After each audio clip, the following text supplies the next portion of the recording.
Welcome to our election webinar. This Saturday, the Victorian election will be won or lost on trust and distrust, not the economy or health or education or the environment. With consumer confidence well below 100, inflation high, interest rates increasing, fueling concerns about mortgage stress and negative equity and the spectre of recession, we'd expect to see some highly predictable patterns of behaviour. In the normal course of events, we'd expect consumer spending would be down. Of course it's not. Holidaying would be down. It's not, there are no vacancies. And the incumbent government would be set to be ousted. Again, it's not. We live in strange, uncertain times where normal economic and social predictors and relationships are not behaving as we'd expect. Now, when it comes to politics and government, trust and distrust are always centre stage. But today, this is more true than ever. Without trust, a candidate struggles to win. With distrust, they lose easily. As Barack Obama famously said, if people cannot trust their government, all else is lost. If a political leader has trust, they can have a vision. Without it, all they can do is negotiate. Trust breathes life into imaginative and bold policy initiatives. And in Australia, if you don't have control of both houses, you haven't been trusted enough to run the country. Trust gives political leaders licence to navigate in uncertain times and to take swift, decisive action when disaster strikes, be it economic, social, military or health related. Daniel Andrews, for example, took immediate and decisive action when COVID all but destroyed the health system and the economy. He was so trusted, he had a licence to act. But trust is a fragile asset. There's an old Dutch saying that trust arrives on foot and leaves on horseback. In other words, trust is slow to build, but can be lost in a heartbeat or a hoofbeat. So, will Daniel Andrews pay the ultimate price when on Saturday Victorians cast their judgment? Well, that's what we're here to explore. So, if trust is the foundation of all human connections, it's distrust where our deepest fears, pain and betrayal surface. Roy Morgan data on distrust and our own lived experience since late 2017 reveals that distrust can destroy a brand or a political leader's reputation overnight. Revisiting our poster child of distrust impact, AMP was once a trusted, iconic brand, but since the disastrous reputational damage of the Royal Commission, it plummeted to become the second most distrusted brand in the country and lost 82% of its market value. This is the material impact of distrust, the toxic retribution of betrayed stakeholders. So will we see toxic retribution of betrayed voters on Saturday? Distrust is the shock of discovering we were foolish to trust too much. When I think about the Optus and Medibank data breaches and the CEO's responses, one quote comes to mind. "It was a mistake, you said, but the cruel thing was, it felt like the mistake was mine for trusting you." Distrust destroys. As I just mentioned, social and political trust is fragile. It doesn't take much to kick the first domino in a wave of distrust and watch society spiral downward. Poorly thought out policies and actions that destroy trust can send a country into a tailspin of distrust and disunity. Just look at the January 6th storming of the US Capitol building last year. The thugs and criminals were there because they distrusted the institution of government. Their actions on that day made the entire political structure fragile, and the country went into a tailspin of accelerated distrust and division. We don't want to be a society filled with distrust, but what we do need is to keep a really eagle eye on distrust. Our future depends on it. So how do we at Roy Morgan measure trust and distrust? Well, we're Roy Morgan, so unsurprisingly, we conduct a survey. a continuous survey. For 5 years, we've been asking about 1,800 Australians each and every month which brands they trust and which brands they distrust. That's more than 20,000 respondents each year.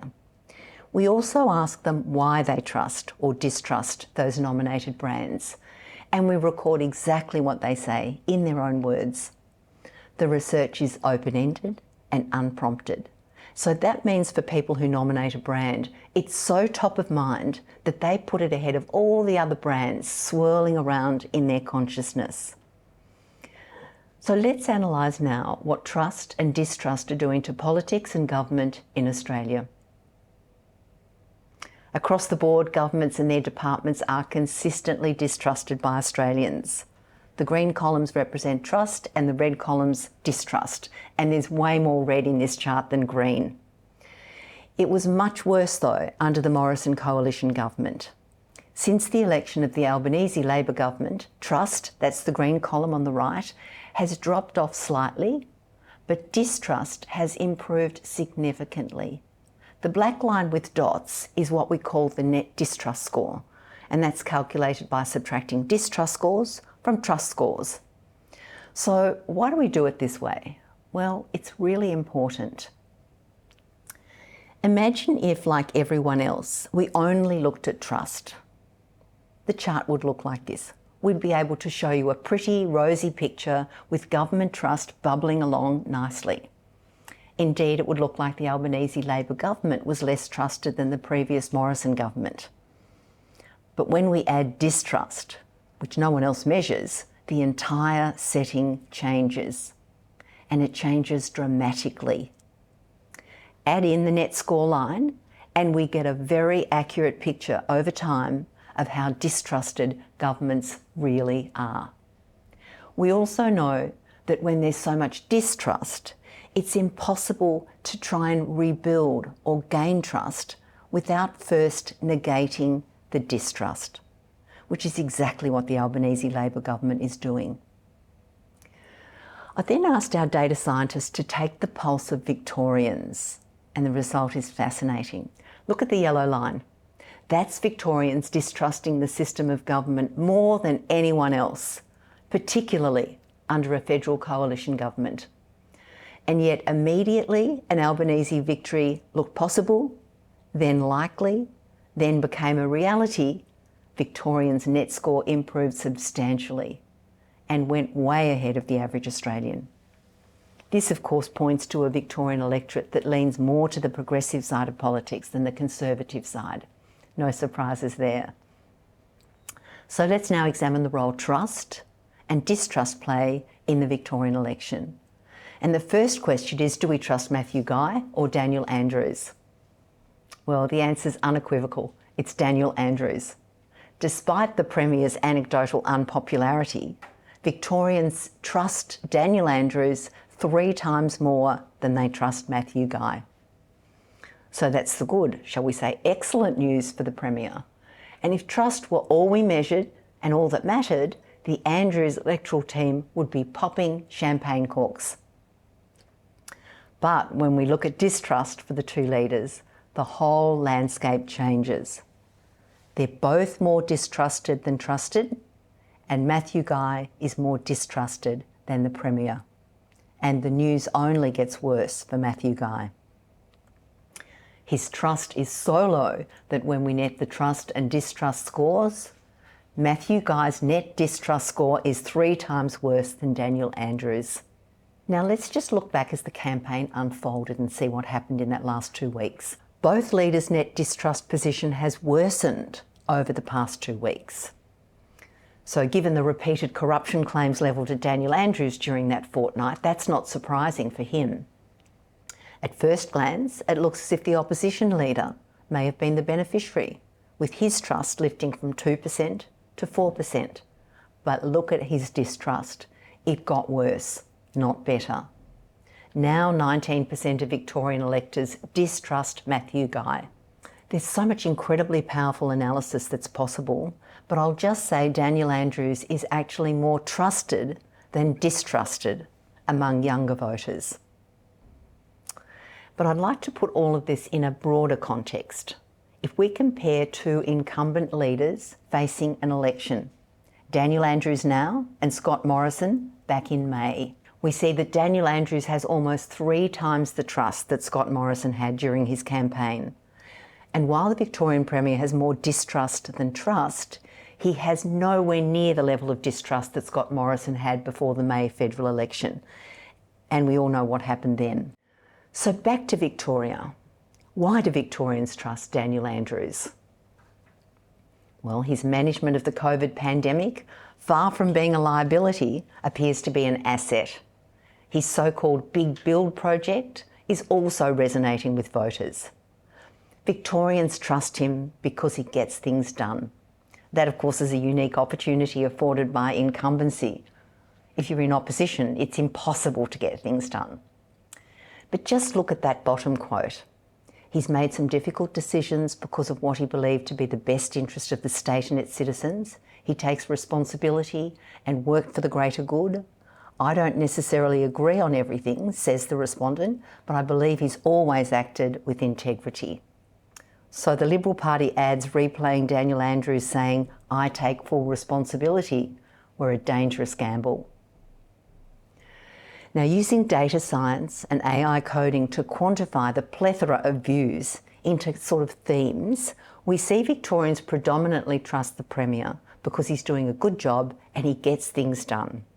And that's improved since the campaign began.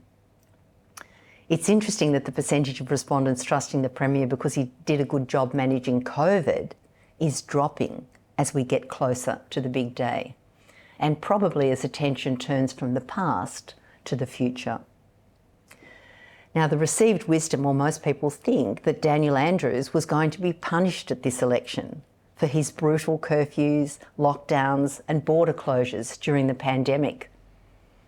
But good pandemic management is still one of the top 3 trust themes for Daniel Andrews. And I can foreshadow that almost no one, only 1%, gives bad management of the pandemic as a reason for distrusting him. So the pandemic is far from his Achilles heel, but more of that shortly. So why do Victorians distrust the Premier? Because many do.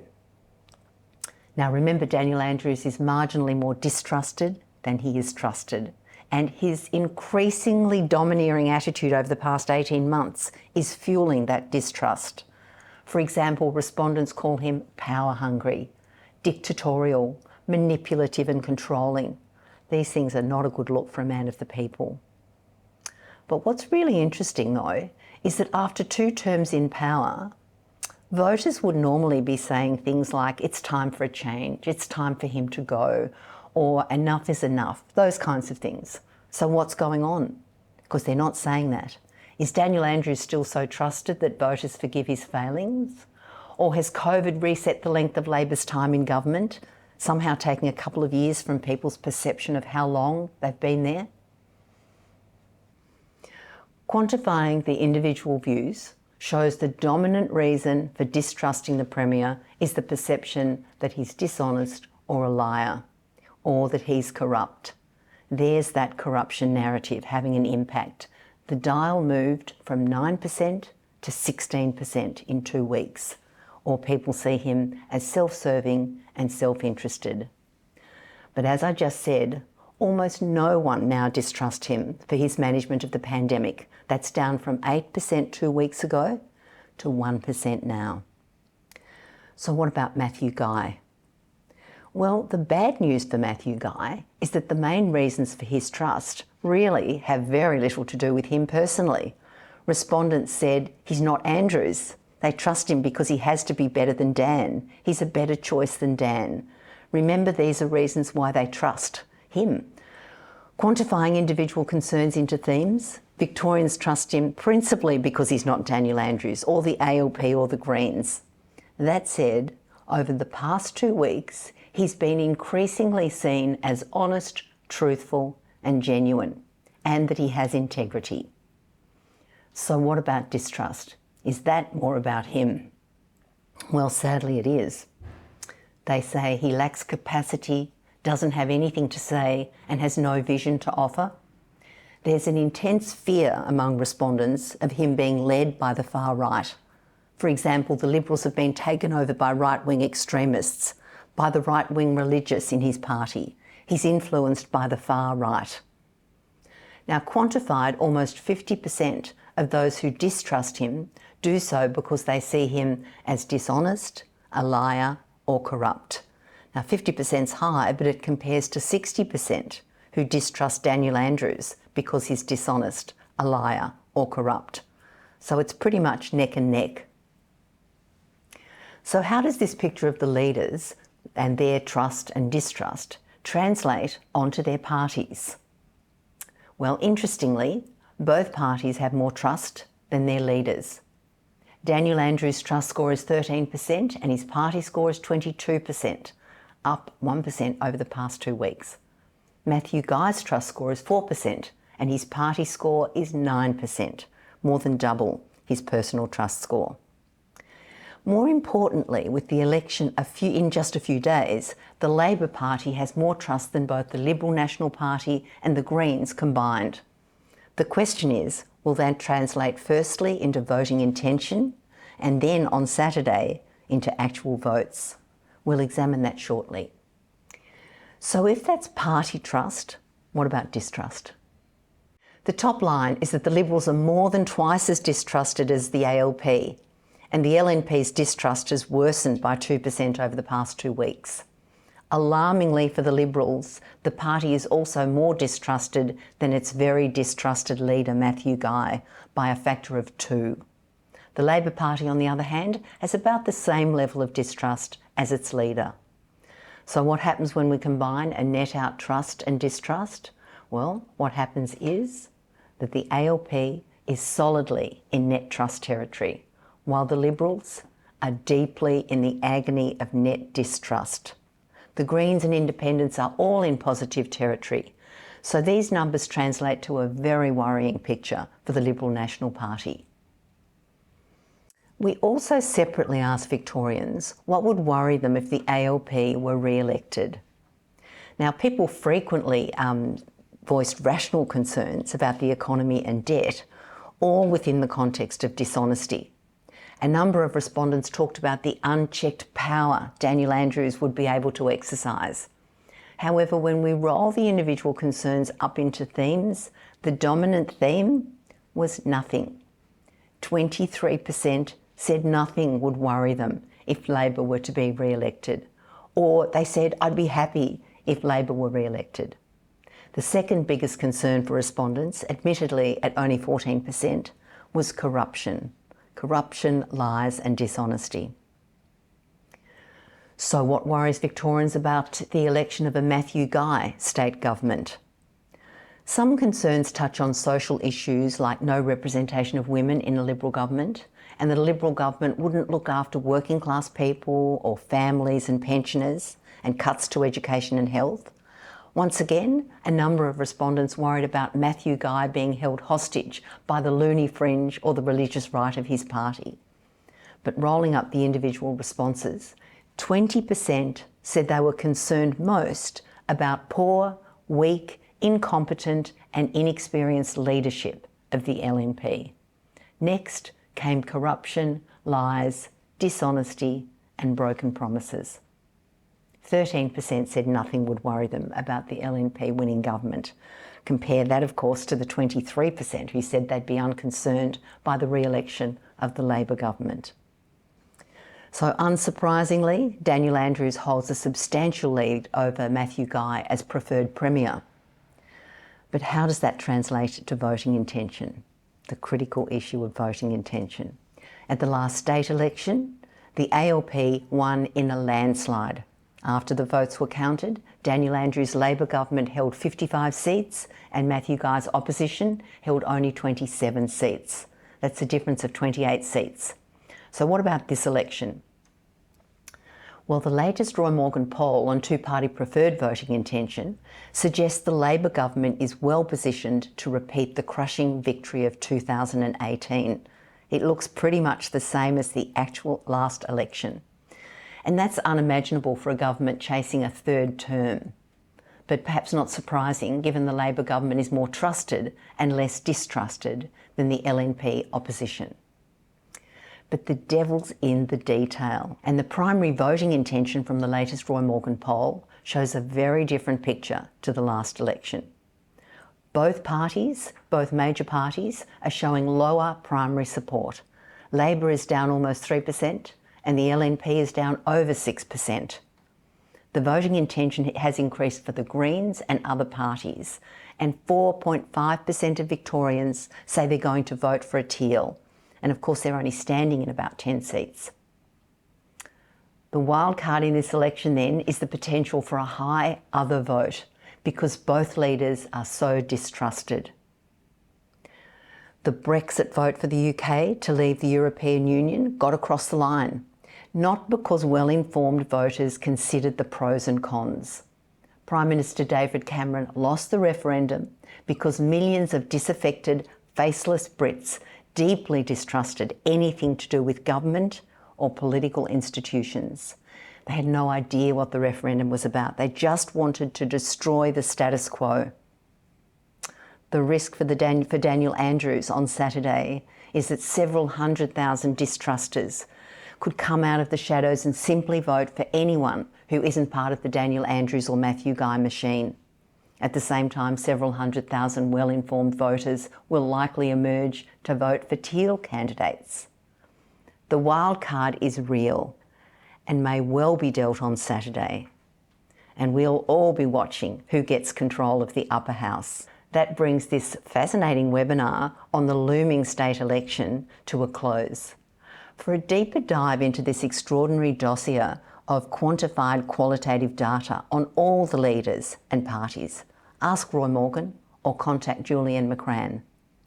And don't miss our next webinar scheduled for mid-December, when we'll bring you updated trust and distrust brand rankings and do a deep dive into the retail sector. There'll be some fascinating insights into why retail spending is strong in some areas and weakening in others. And crucially, we'll reveal retail sales forecasts for 2023. And why don't you subscribe to our YouTube channel for the latest voting intentions and a whole range of Roy Morgan facts. For now, thank you for joining me. Hope to see you next time.